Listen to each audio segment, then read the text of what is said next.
Hey guys, so today I'm here to do a book review and that is going to be for Gemina by Amy Kaufman and J. Christoph, and I'm so glad that I finally read this book. This is a book that I've just had for the longest time and I can't believe I didn't read it until now, but I'm kind of glad. The next book comes out in less than 3 weeks, so I'll be able to just get into it and I don't have to freak out and try and wonder what's going to happen because I just need to know. After reading this book, my love for this series just grew again and again, and I just, oh my god, like, I just can't even, and I just hate myself for not reading it sooner, but then again, I'm kind of glad that I didn't. But I definitely recommend reading this whole entire series. It's so amazing, and just, guys, you need to read it. It's amazing the way it's written. It's all awesome, and just, yeah. Also let you guys know that this book review is going to have spoilers for Gemina and of course Illuminae, because this is the second book. Even though it is a companion book, there's going to be spoilers. If you have not read the book, you're probably best not to watch this video because I'm going to be spoiling some of the key major plot points in this book. You know, I seriously love the Illuminae files because it is just so unique. I've never read anything that is set up and written the way that this series is. I just love that there's texting and IM chats and photos and video surveillancing and just different artworks that are in this, and it's just so great.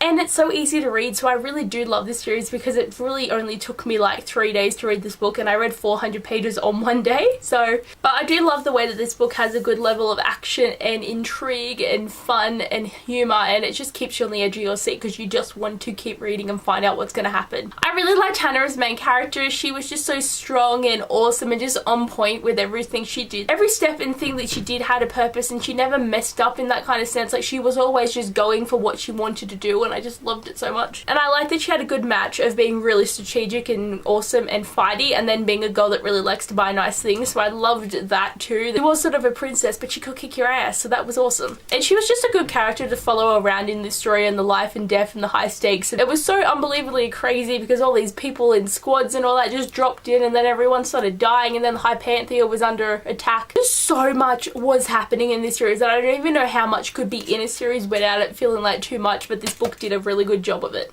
I also really liked Nick as a main character. Like, he's got this sort of mafia family background thing going on, which I thought was really intense. His life growing up was really rough, and he has tattoos and he smokes and he drinks and he takes drugs, and he's the typical bad boy, but he's got the heart of gold, which is another trope that you do get in a lot of series. And I loved his humour and wit, and even though he doesn't have as many skills as Hannah, he still managed to keep up with her. It had a lot of times that it was his problem solving that got them through a situation, but Nick is just like a funny character, and with the way that this book really, you don't get that many descriptions of how the characters are feeling in a sense, so his humour really added to his character, and it was something I really enjoyed. Ella was another character that I really enjoyed. We're always going to really need a hacker character that's going to get the cameras down and have them looping and tell them exactly where they need to be, so I really did like Ella. And the fact too that she was Nick's cousin, they had very similar humour, so it was really fun watching them bounce off each other in the book as well, and having Hannah sit there like, oh, what the hell is happening? As I was saying before, this book is just crazy as a whole. There was this squad of like hardcore killing machine people that were trying to get everyone. There was the scary worm monsters, there was parallel universes, and there was a countdown every couple of pages that just was freaking me the hell out. I just had to keep reading, and that's why I managed to read 400 pages in one day, and I was just like, wow, I'm so shocked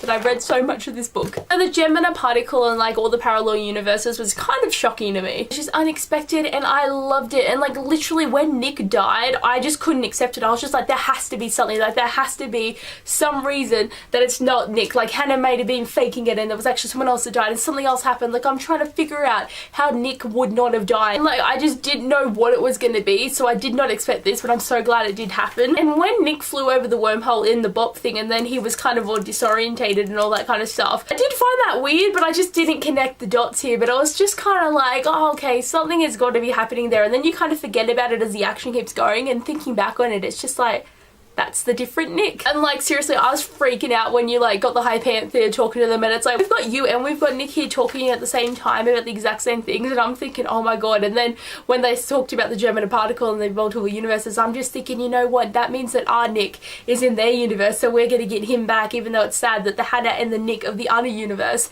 actually died, and Ella in the other universe actually died as well. But it was just so crazy that everyone was dying, and I'm like, oh my god, what's happening? And like seriously, how can these characters keep dying continuously, and I keep believing it every single time that this was it, like this is the end? Like, there's no way they're coming back from this. Like I don't even know how it could make me feel so much. Like I mean, Ella died like 3 times and I was like, oh my god, this is not happening. Another thing that shocked me was the fact that Jackson was actually rapier, or Raptir, or however you say his code name, but I did not see this coming. In Illuminae, there was chats with this person, and I'm thinking, okay, what the hell? And then you think it's an inside man, and they framed it to be someone else, and then you find out it is Jackson, and I'm like, oh my god. They had to find a reason why Hannah and Jackson would break up, and it had to be something like really severe, because he seemed like a pretty nice guy. So when that happened, I was just like, well then, they can break up now and Hannah and Nick can be together. I did really love the relationship between Hannah and Nick, and I didn't see it as like insta love, because like they really didn't have anyone else there to be with, because it was so high stakes. They were just working and adrenaline and all that, like, and they had been talking to each other for a long time, but they never were really face to face and had that instant connection kind of thing a lot. But I do think it was funny that Nick was just so in love with Hannah, like with the chats that they did and all the texting, and how he was always flirting, and she's just like, can you just stop please? And he's just like, girl, I love you. And like the scene when they were at the reactor, and even though it wasn't actually Nick, it was the other Nick, it was so adorable. Like they finally got to see each other again after all the shit they went through,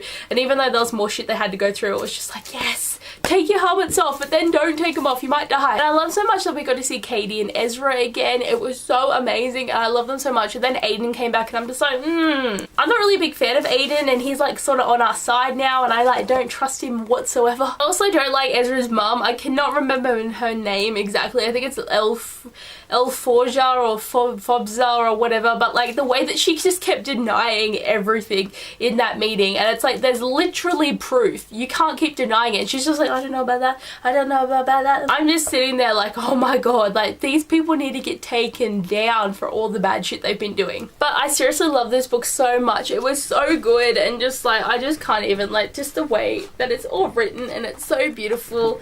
And like I loved it at the end too, how we had Hannah in her universe and then Nick in the other universe, and how it was parallel to what they were doing. Like that whole thing was just so awesome. But definitely everyone needs to read this. If you did what I did and wait forever, you're never going to experience how amazing this is. But anyway guys, thanks for watching this video. I hope you did enjoy, and I'll see you guys later. Bye!